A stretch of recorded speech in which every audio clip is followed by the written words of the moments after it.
Once again, you heard that nice lady talk about Cheney and Associates. I want to talk about them. I know I'm not going to take too long because we want to get to the content. We're so grateful for Cheney and Associates. They're the accounting firm for the church.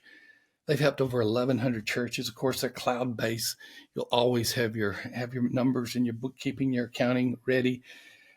From church plants to small churches to mega churches to everything in between, they've got you covered. And they do a lot of other things. I encourage you to talk to our friends at Cheney and Associates. You can visit them at cheneyassociates.com today, and you can hear, see, and know what they offer. But I can tell you one thing, they are the accounting firm for the church. So I want to talk to you about an epidemic of denial in the church. An epidemic of denial. You say, Thom, is that an overstatement? It is not. In fact, one of the greatest dangers in many churches today is denial. It is not that the church is sick. It is not that the church is not even evangelistic or prayerful. It is a denial that it is sick, because guess what? If you don't admit that you have a problem, you will never make the correction. So let me take you on a little trip for just a moment. Let me take you to a church consultation. I'm going to do it very quickly. We only do these short bursts in about 10 or 12 minutes, so I'm not going to belabor the point. I'm just going to get right to it. So here's how a church consultation begins. We had some come in we had 3 or 4 this week already. They come in and constantly request, I should say. And so here's what happens. Somebody contacts us, usually through our info, or in other words, they go to churchanswers.com and it's a contact area, and they go there and they spell out who they are and what they need. And usually they say something like, we know we need help. We really need some type of help. Is Church Answers available for us? Well, the first thing that we do is we go and have a meeting with them. Now, go usually is a Zoom meeting. We like to have what we call the discovery call, where we talk to a leader or leaders, and we find out a little bit more about the church, more than they can write onto a form. And they start asking us what a consultation looks like. We talk to them about the different types of consultations. They'll want to know the cost. So we say, this one is this one is this. And we begin to then talk about what they might need. Okay, many times they'll say, we're ready to go. I've been amazed at the percentage of consultations that actually come to fruition from the point of discovery to the point of initiating the work with the client. And so they'll say, we're ready to go. And I say, okay, you ready for us to find out what's right and what's wrong? Absolutely.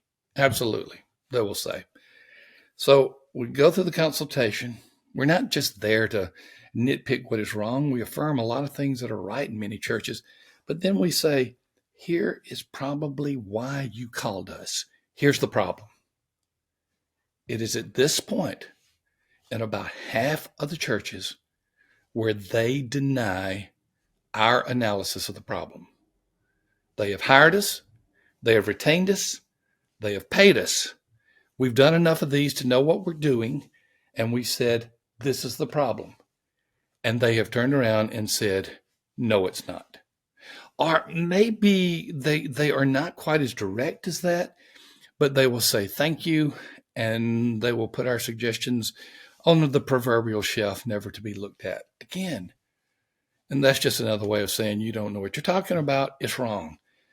In all of these cases, not that we have all the answers, it's just simply we've done hundreds upon hundreds of consultations. We know local churches. We know the context of today.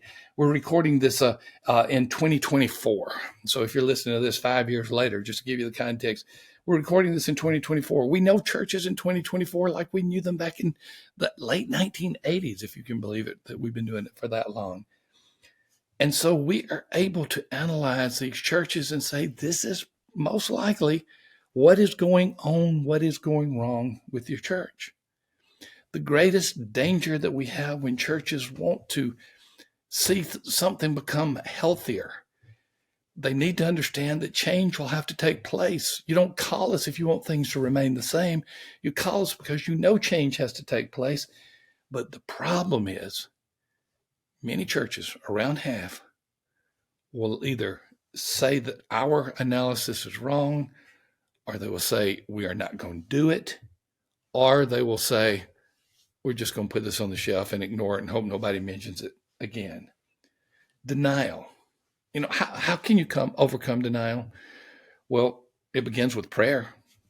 Don't go into a church consultation as a church without praying that you'll have open heart, open eyes, open ears before you have open mouth. Just be ready to listen. That consultant, whether it's Church Answers or some other firm, you ask them to offer the diagnosis. So be prayerfully ready to go. Another thing that you can do is you can find out how the church feels about itself. We have an incredible tool called Know Your Church. We have a suite of tools called Know Your. We've got Know Your Church, Know Yourself, Know Your Community. By the time this is up, we should have one on doctrine called Know Your Beliefs. It's almost done. But we have Know Your Budget. We have all these tools. One of them is Know Your Church. And Know Your Church lets you know what your members think about it. Many times it's kind of surprising to find out in the aggregate, no one member is pointed out, is done in anonymity, what they feel about it. So I would encourage you to take the Know Your Church report and just see what the general feeling is among your church members. That may give you a greater receptivity to be able to listen to the possible things that the church needs to do to change. You can also do the Know Your Community report, where you can find out where the community is. We were talking to a client today, and I was talking to a client today, and that client, we were going over the community, 15-minute drive from the church, and I started pointing out some things in the community. And I loved his response. I said, look at this. You've got this many single adult families. 2/3 of them are single moms. I've said single adult, I mean single parent. You have this many single parent families. You got this many that are single moms. About 2/3 of them, 1/3 of them were single dads each of them have kids at home.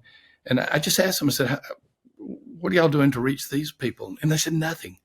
So just by looking at the Know Your Community report, they were able to say, wow, there's so much that we should be doing. Now, this was a case where the church was not in denial, but it's a case where the church was affirming that they needed to make the changes. So get some tools like Know Your Church or Know Your Community or something similar to that. Or maybe go back to some previous episodes that we had last week. When you go back and you can talk about I'm talking about what is taking place in revitalization, what many churches are missing. And we talk about sometimes the culture needs to change before you can be receptive to change. And we love it when we use the Hope Initiative to create that outward focus, that outward look. So maybe there's some things that you need to do to just change the culture within the church. So here's what I'm saying. It is not that many churches are unable to change. It is that many churches are unwilling to admit they need to change. So why do we have more churches calling us for help, calling us for consultation, if we still have this 50% rate of denial? Why would they even bother with the call, with the cost, and with the time? Well, it's very simple. They are looking for what we call the silver bullet. They're hoping that we can give them some quick fix to make their church okay. That silver bullet, if they don't have a pastor, maybe, hey, well, let's go find a pastor that's 47 and a half years old, that has 2.5 kids, and fits our community great. Well, of course, I'm being facetious, but the average of what churches want when they are without a pastor, are they the silver bullet may be a program that if you just give us the right program, everything will be okay. And so when we don't give them the silver bullet, when we tell them that, hey, there's going to have to be some major change in your attitude and your actions, they often say, no, we're not going to do it. So 50% of churches, again, that's rough, but roughly half of all churches that come to us for help refuse our help because they're in denial. So ask yourself, are you willing to look at some of these tools to help your church? Are you willing to look in the mirror? Are you willing to Maybe engage someone from the outside who will give you an honest assessment of where you are. You know you're ready if you're willing to accept what they say without denial. Denial is an epidemic when it's in at least 50% of our churches today and probably more. The good news is all you have to do is go from denial to a willingness to listen and learn. It doesn't mean it's easy, but it's simple. Thank you as always for being a part of the Church Answers podcast. See you next episode as we continue to talk about issues that are critical to the life of church and church leadership. We'll see you later.